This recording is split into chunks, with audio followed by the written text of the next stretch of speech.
Au-delà de ça, au-delà d'Alien, que moi j'ai trouvé que c'est probablement mon chef-d'œuvre, mais c'est sûr que là, dernièrement, il y a le Chevalier Noir.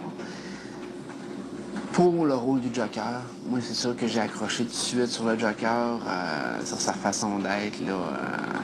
Son. Tada! Il y a certaines. Il y a certains mots, il y a certaines phrases. Ben, moi, je l'écoute beaucoup en anglais, là. Des fois, je fais une alternance, des fois, tout dépendamment de mon mood, là. Mais je l'écoute beaucoup en anglais. Ses phrases sont tellement frappantes, sont tellement hot que moi, en tout cas, j'embarque beaucoup, beaucoup dans ce genre de rôle-là. Un rôle complexe. Il peut y en avoir des bons complexes, il peut y en avoir des mauvais complexes, mais c'est toujours des rôles qui me fascinent, qui font comme wow, tu sais. C'est de voir la performance de la personne là-dedans, de voir les phrases, les répliques que la personne va faire, les gestes qu'elle va poser. Ça, j'avoue que J'avoue que pour le Joker, le Chevalier Noir a monté beaucoup, beaucoup, beaucoup, beaucoup dans mon palmarès de films, là, et très haut dans mon palmarès de films. J'ai euh, j'ai aussi True Romance. En français, c'est À cœur perdu. Un film qui est très méconnu de beaucoup, beaucoup de monde, que le monde écoute très rarement. J'ai rencontré très peu de gens qui ont écouté True Romance. True Romance. Ou comme je dis, À cœur perdu. Euh, Ça aussi, c'est un classique. C'est une sorte d'histoire d'amour, mais avec la mafia un peu, avec mélanger un nobody qui finalement tombe dans un trouble bien solide à cause d'une fille principalement. Mais je trouve que l'histoire, il y a une touche qui est particulière. Puis moi, c'était avec Patricia Arquette, Christian Slater. Mais Patricia Arquette, là-dedans, je sais pas, il y a de quoi qui. Tu sais, c'est une fille qui a du shit, c'est une fille qui. Le monde qui l'ont vu la passe avec le mafioso des Sopranos, là,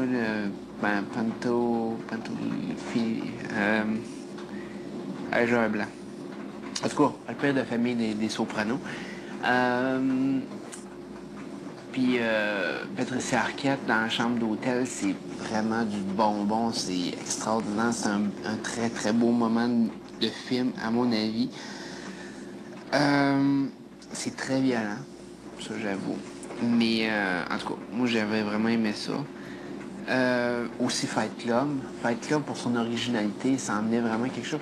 Ça reprenait un concept qu'on connaissait un petit peu déjà, c'est-à-dire, bon, des doublements de personnalité, des trucs du genre, mais je trouvais que ça emmenait vraiment ça à un extrême qu'on s'attend pas, et dans des situations qu'on. Je sais que ça sort, je trouvais ça vraiment plaisant. Je trouvais que c'était un film qui avait une âme en arrière de ça. Puis la première moitié du film, c'est simplement, regarde, comme je dis, c'est du bonbon, là, c'est un classique à mes yeux.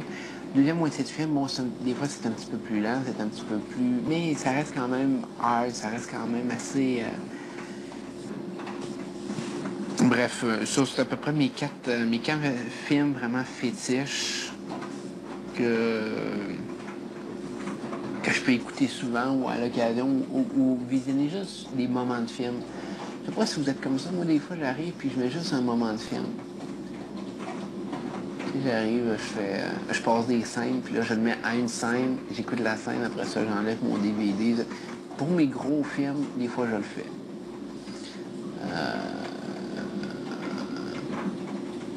Comme dans la Alien, par exemple. Meilleur exemple, c'est la scène de combat dans la salle de commande. Que dans le fond, Hudson, Vasquez et voyons, Gordon se font massacrer, là, puis ou c'est le trou de cul. Mais ça, c'était une scène vraiment avec les effets spéciaux, les angles de caméra, ces choses-là, c'était fou, moi j'adorais ça. Au-delà des films, je suis un passionné de musique aussi. Je download pas mal n'importe quoi, mais souvent, moi je download avec deux optiques.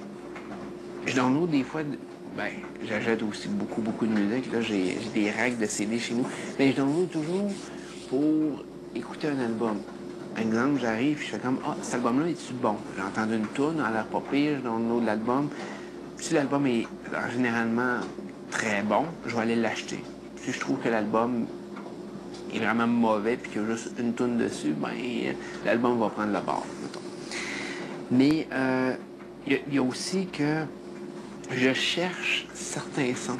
Parce que moi, des fois, j'écoute la musique pour créer des images pour mes histoires. Je vois ça comme sur une trame sonore ou quelque chose, puis je me fais comme, hey, cette chanson-là, ce serait hot pour telle scène que j'ai dans tel livre. Puis j'essaie d'aller me chercher plein de sonorités bizarres, plein de. C'est beaucoup de. Justement, comme du Rammstein qui sort un petit peu de l'ordinaire, du Iberscher, Ibrecher. En tout cas, encore quelque chose d'allemand. Euh, N'importe quoi. Ouais, je peux passer du heavy metal à du pop bonbon commercial au fond, puis ça me dérange pas. Quand c'est pour une scène quelconque, ça me dérange pas d'aller sur n'importe quelle musique. Puis c'est pour ça que chez nous, des fois, le monde serait surpris de voir quel type de musique que je peux avoir chez nous, parce que j'ai, comme je dis, j'ai du Nine Inch Nails, j'ai du Marilyn Manson, j'ai du Metallica, j'ai du Guns N' Roses, j'ai Offspring, j'ai Rammstein. Puis j'ai aussi les 2 premiers albums des Spice Girls. Premier album de Britney. Puis j'ai plein de musique, genre du Aqua. J'ai Aqua. J'ai écoutez, c'est vraiment fou, là. Je suis vraiment diversifié de bout en bout. Mais généralement, moi je suis plus rock, metal. J'irai jamais voir, mettons, Britney Spears en spectacle. Je suis pas pour ça, là. Mais